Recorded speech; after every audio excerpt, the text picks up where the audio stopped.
HBCU Game Day, Vaughn Wilson here. And of course, there's been a lot of speculation and things going on around Bethune-Cookman University.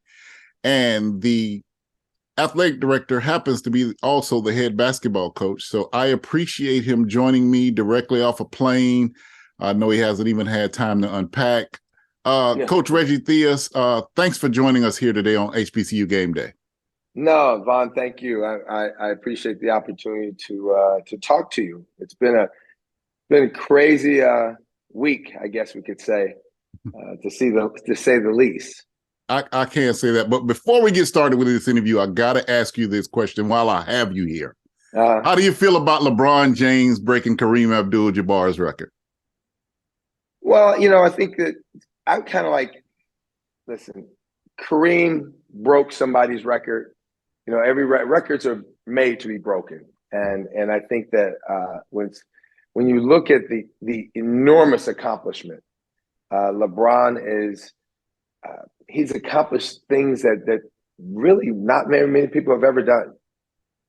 As much as a scoring, for him to go from being a power forward, three-man to a point guard, to me is as big a feat in a lot of ways. I have so much respect for his leadership and his leadership style. Very happy for him because he's a guy that, he weathers the storm, and he's won every place he's ever been. So I'm very happy for him. And, in a weird sort of way, I have to believe that Kareem is happy for him also.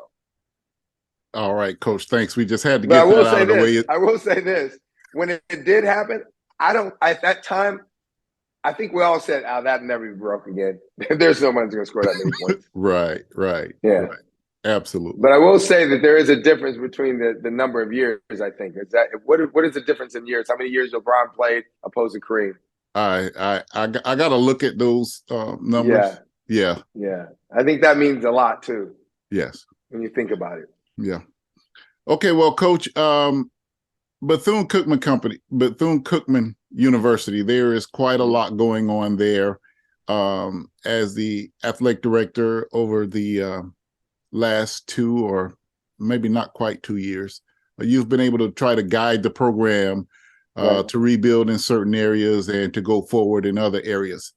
Just talk about, how did Ed Reed actually become a candidate as the head football coach of Bethune-Cookman University?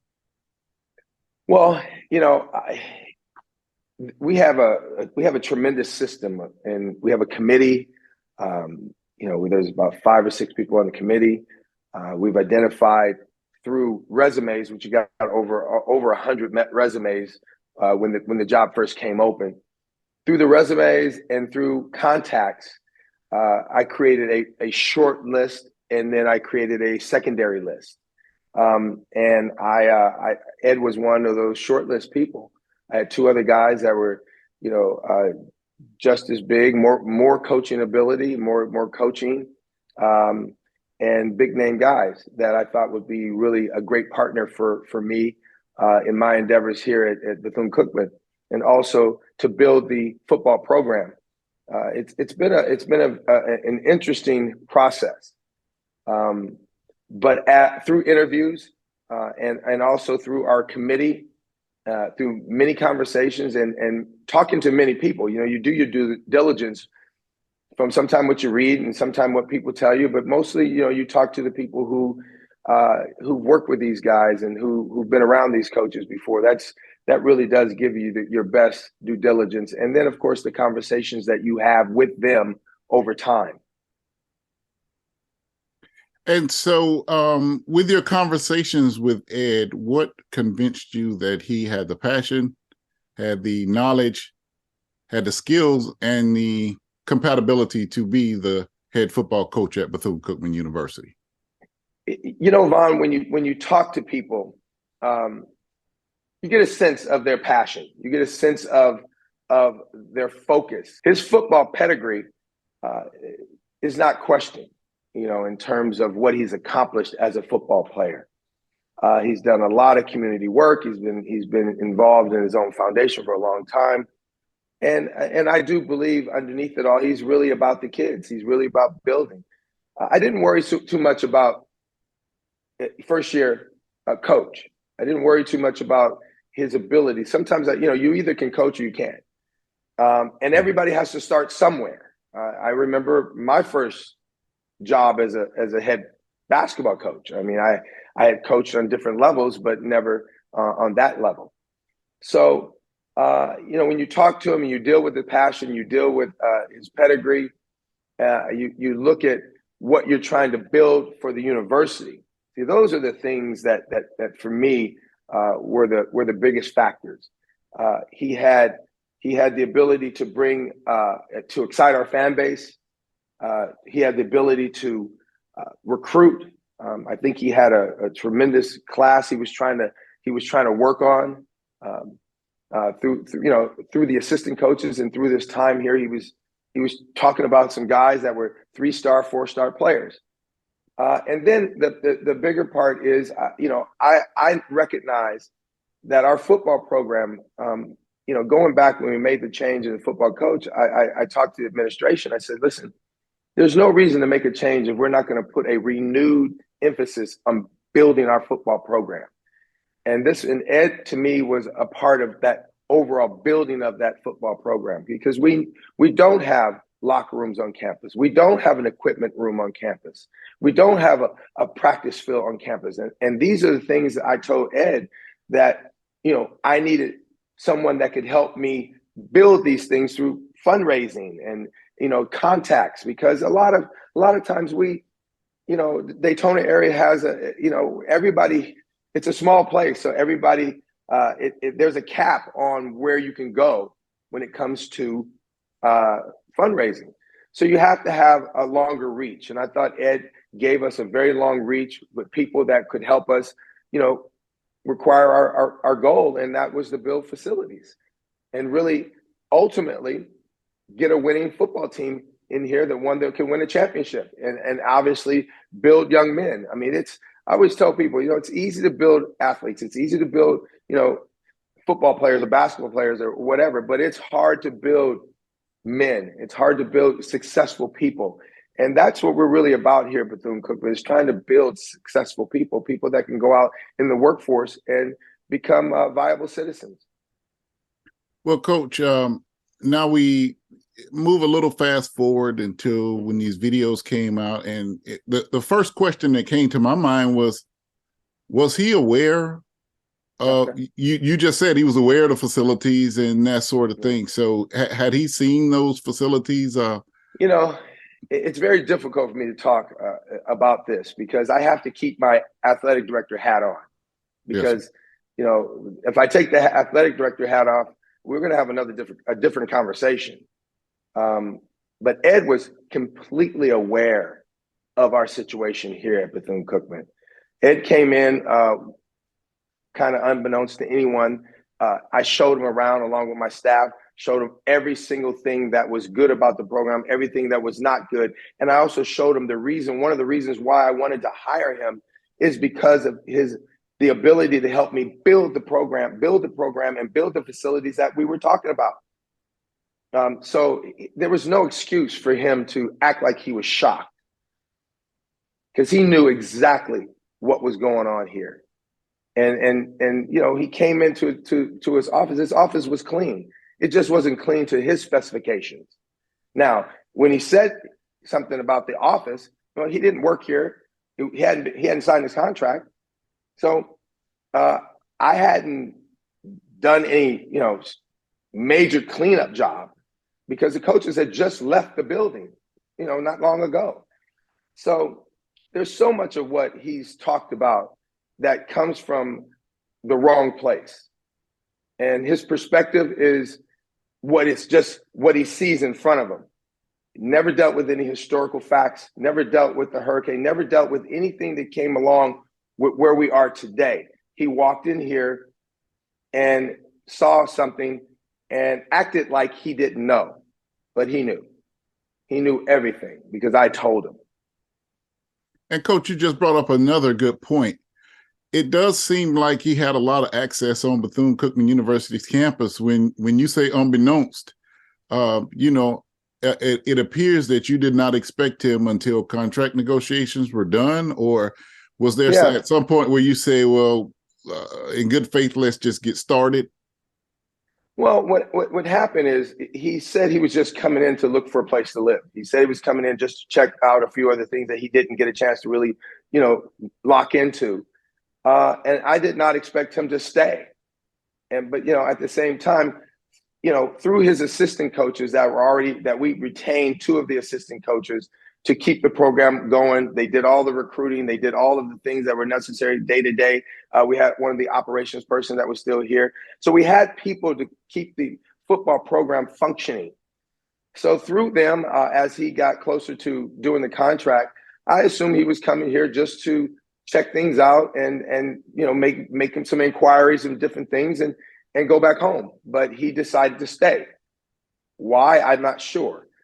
What that told me in two things, because we were still negotiating and we were basically just about finished with the contract. So there was no issues with the contract at that time. It was just a matter of, dotting the I's and crossing the T's and then getting the contract ratified. And in the process of that, came the videos. And that's where we are today. In the middle of all the positive, in the middle of all the good things that were going on, in the middle of all the conversations that he and I had, man-to-man conversations with him, pro-to-pro conversations with him, take off the AD hat and talk to him as a former professional athlete and let him know where we are with our community and where we are with the university. So there's just no reason for Ed to take on the posture that he did. And when you talked to Ed the day before and we were all out picking up trash and doing a trash cleanup, a trash pickup on campus, which by the way is not something new. I mean, it may be something that we haven't done here at Bethune-Cookman, but universities do that all the time. Sports programs do that all the time in terms of policing and picking up around the campus. So I was just shocked. I was absolutely shocked at the behavior and really appalled from the behavior. And it's sad because he has, it's so much bigger than Ed Reed. It's so much bigger, a former professional football player getting a chance to have we gave him an opportunity to have his first head coaching job here at Bethune-Cookman. And, he actually let us down because we were expecting big things from him and his abilities to help us get where we want to go as a football program. Well, first of all, we certainly appreciate you being on with us because we at HBCU Gameday reached out to Ed Reed to interview with us, but we were actually turned down. What we want for the HBCU culture is to kind of clear the air. As you can know, people from the outside are kind of lost. Right. There is a long trail to follow. And that's why it was important that I spoke to you to kind of get a timeline together so that we could bring some clarity. We've heard, on a program last night with Roland Martin, I don't think that brought us any closer to understanding a timeline or what's going on or who's telling the truth or who's stretching. Yeah, because you can't get anything out if you're just screaming and ranting the whole time. Passion there's all kinds of different passions. Passion is not crying. Passion is not yelling and screaming and cussing and stomping your feet. Passion is about doing. And his comments and his antics, when you talk to him off camera, he's a very different person. When the camera turns on, he becomes a very different person. So I don't, I'm just really surprised that he and the way he depicted me when I've only done one thing but champion Ed Reed to be the head football coach here at Bethune-Cookman.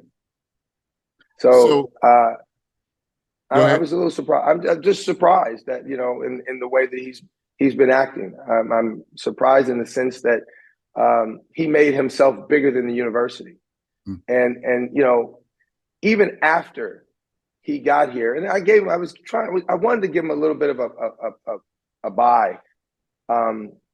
the language I can't give them buy on. But coaches, we all sometimes we use foul language, but that's in a different setting. Because he didn't understand the history of the university before he got here. He didn't understand where the university came from going back even five years, not let alone 20, 30 years. So gave him about an hour and a half, conversation about the history of the university and why the dorms and places are in the shape that they're in. And, when you go through 2 hurricanes, when you go through a pandemic, these are some of the remnants of all those things. Now, don't get me wrong, the facilities are not great, but we are working very hard. And one of the things that really bothers me about his conversation, he started talking about our administration. Our administration has championed this university every step of the way. Now, I can say that because I don't come from an HBCU background. When you come to an HBCU from where I've been, it's a calling. You come in because you have a need and you have a want to do more. And you come in there with an open mindset and open arms so that you can put your arms around the work that you have to do and you dig in. You don't complain. You don't rant and rave about what's going on and what you see in front of you, especially if you don't know the history about what you're talking about. So many things that he said were just not true. Now, the obvious stuff is, but when he started talking about our administration, our board of trustees, and our president, he's out of line. Because I've watched from my place, being new here, I've watched the work that we've put in over even the last 2 years since I've been here as an athletic director and the basketball coach. Through their guidance and their vision to even hire me as an athletic director shows that they're stepping outside the box and try to do something more. And I'm only here to do what's right for these kids in this university. Well, now putting your athletic director hat on, signing day, official signing day is coming up in February. What do you have to do now between now and then? Well, one of the things you have to know is Bethune-Cookman is still a great school to get your education from and play football, even if Ed Reed's not here. Just that is a fact. And some of the kids that came through, they still want to come here. You go back to when I tried to get Ed to understand that this was not going in the direction that he wanted.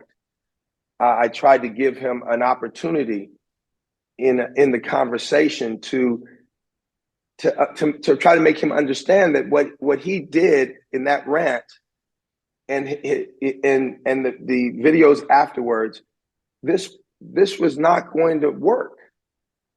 So I tried to show him that the university was not trying to challenge him, or they weren't trying to put him in a bad light. We wanted him to be able to walk away with his head up and basically just deciding that it was something that he didn't want, that didn't work for him.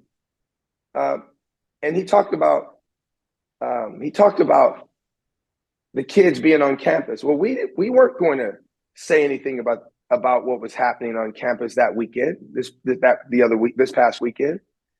Ed did that.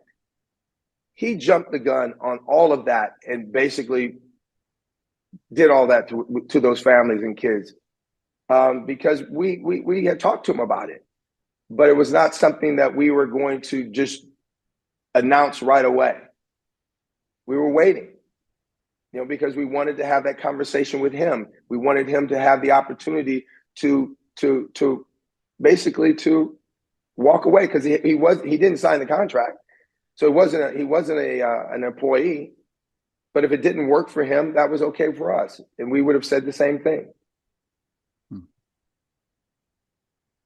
Well, Coach, I mean, pretty much at this point, if there's anything else you would like to say, that we would like to know, as I say, for those of us not on the campus of Bethune-Cookman University, but are a part of this HBCU world, trying to understand, when one of our institutions is down, all of us feel it. If you grew up, I graduated from Florida A&M, and I'm in pain about what I see down at Bethune-Cookman University, because so many people depend on that college to get, that university now, to get a college degree, to get out of poverty into the middle class.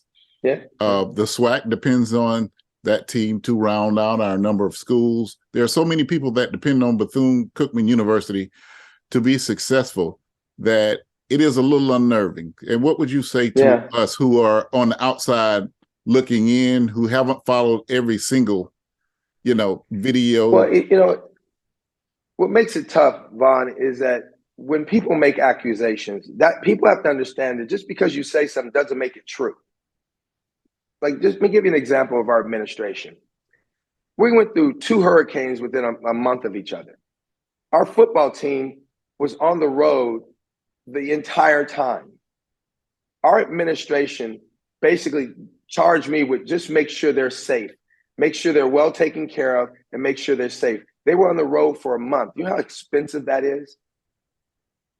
Yeah, very. And if it wasn't for our administration, our board of trustees, that wouldn't have happened.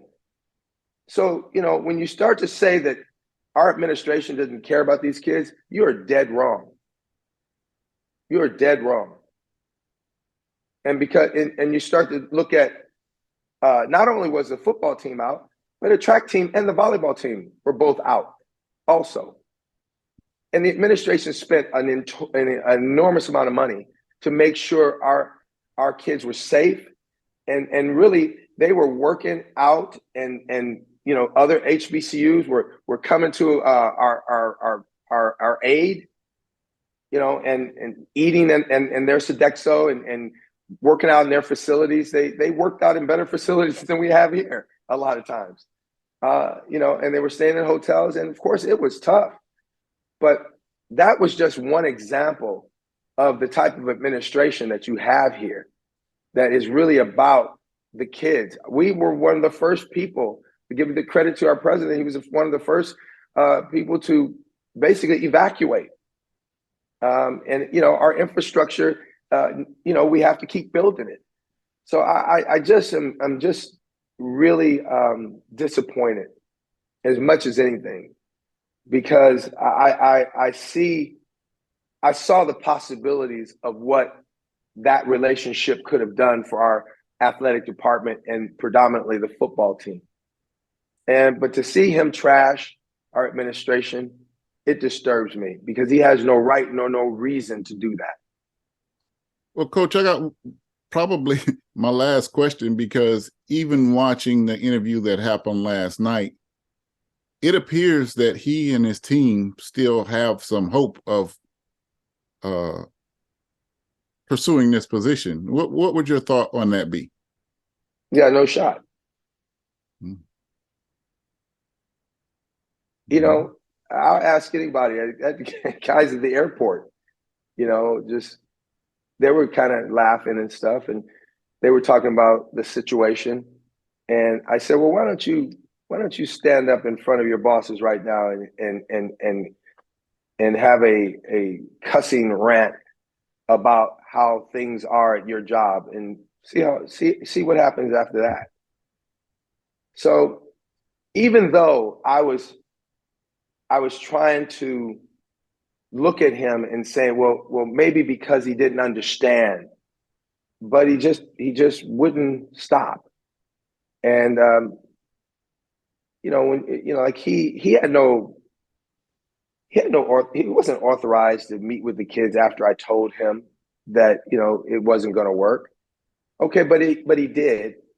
And if you don't go on Instagram Live, probably nobody would have known about it.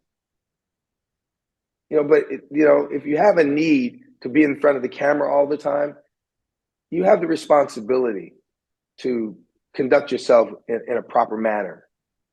And that really is it. And the difficult part for me is that I thought this was a really good, and I know that it would have been a really good partnership. But at the same time, you don't know somebody sometimes until you work with them.